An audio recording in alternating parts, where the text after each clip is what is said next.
छत्रपती शिवाजी महाराजांचा आदर्श डोळ्यासमोर ठेवून आम्ही कारभार करतो आणि हिंदू हृदय सम्राट बाळासाहेब ठाकरे यांच्या विचारांचं सरकार आम्ही स्थापन केलं।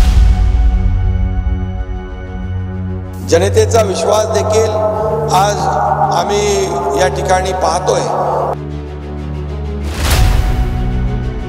की गेल्या 2 वर्षामध्ये जनतेसाठी केलेली कामं, घेतलेले निर्णय याचाही आम्हाला आनंदही आहे आणि अभिमान आहे। आणि विचार, विकास आणि विश्वास ही आमच्या यशाची त्रिसूत्री आहे, हे मी या ठिकाणी अभिमानाने सांगेन। आमच्या काळामध्ये 9 अधिवेशनं पार पडली, 75 कॅबिनेट झाल्या, त्यात सुमारे 550हून विजयराव आकडा लिहून घ्या अधिक निर्णय आम्ही घेतले। कारण हे निर्णय आम्ही का घेऊ शकलो? कारण आम्ही घरात बसून नाही तर लोकांच्या दारात जाऊन, शासन आपल्या दारी नेलं, लोकांच्या दारात नेलं आणि कार्यकर्ता घरात नाही तर लोकांच्या दारात शोभून दिसतो, ते काम आम्ही केलं।